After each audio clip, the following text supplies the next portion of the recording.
So now we're going to learn about breathing. Breathing is really, really important to all kinds of life and healing.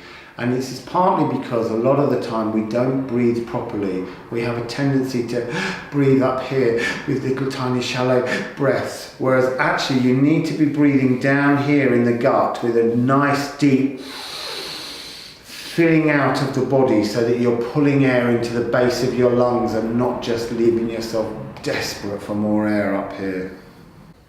Okay, so we're going to talk about breathing now because that's very important, and I'm just going to say I am in my socks because I'm a bit of a starseed and I don't like wearing shoes.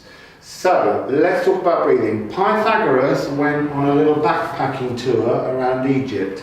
While he was there, they taught him about the cosmic significance of the music of the spheres, and they told him that the perfect fourth, which sits in the most beautiful perfect shape, is the cosmically significant interval. Now, oddly, we have two perfect fourths in our body. We have an earth perfect fourth of C, D, E at the solar plexus, and F, your lower heart, which is the green energy that we send out into the horizon and across the sea. Then we have another perfect fourth, which is F sharp. This is the pink higher heart that goes out to the sea, joining with the G sharp blue throat, the third eye, and then this top crown energy, which is where you let all your celestial energies in. This is violet, gold, and white. So we're going to learn to breathe from our stomachs. Now, in order to do that, we need to understand that this is your sound box, like on a guitar. When you pluck the string, it's a tiny sound. It gets inside the box and gets louder.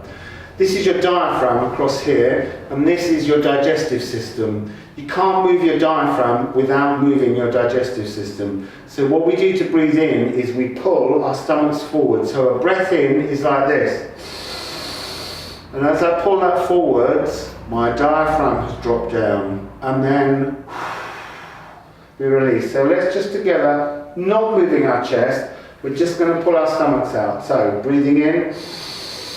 That's it, and your diaphragm's gone down now,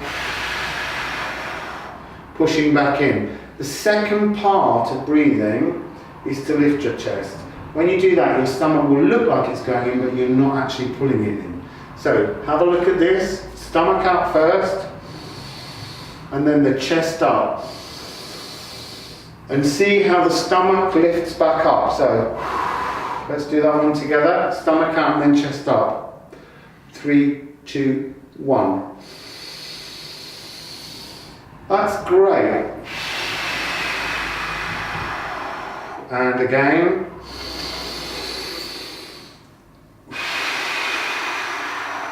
Now always, before doing any kind of singing, even healing singing, we want to just relax our neck. So we're going to open our arms, we're going to take a deep breath in through our nose. And as we exhale through our mouth, we're going to drop our chin towards the chest. Breathing in again, bringing the head up. This time we're going to look backwards and up in the air. And we're going to do that again, bringing the head up. And now ear to shoulder.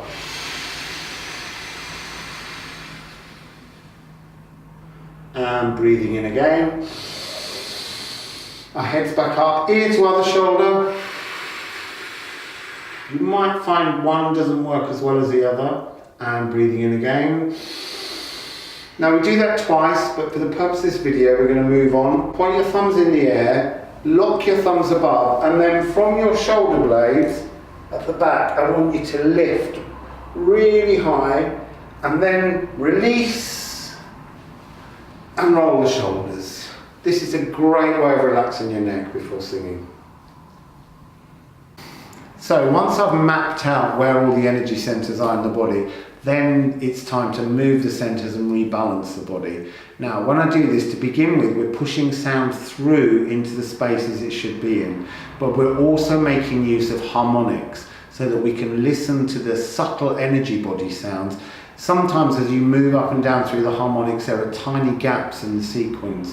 Once they're back, then we know that everything's in balance.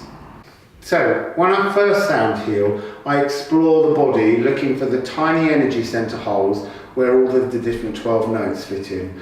And this way I can build up an intricate map of where things are. Then we move on to the actual area of moving the sounds and rebalancing the body so that everything lines up and we can get a better sense of how the body functions. When I'm doing this, I then use harmonic frequencies. These help me to identify the subtle body energy flows inside a person. So it's done very simply. I'm going to just let you hear it first of all.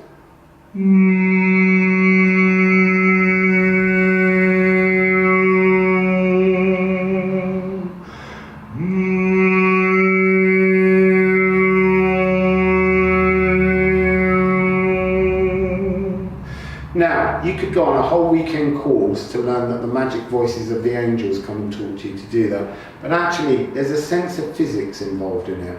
If this was my mouth and my teeth, my tongue is touching here inside my mouth and my tongue is going down the neck, it's dropped nice and far. As I sing and hum the note, I'm then moving my tongue upwards, never leaving the teeth at the bottom and dropping it back down. Now, this allows me to tip my voice forwards and backwards, pushing the sound into smaller cavities. Now, because the big sound wave of my chest doesn't actually want to fit in those cavities, it compresses the sound wave, forcing it to resonate at much higher frequencies. So, have a little listen as I move the sound again.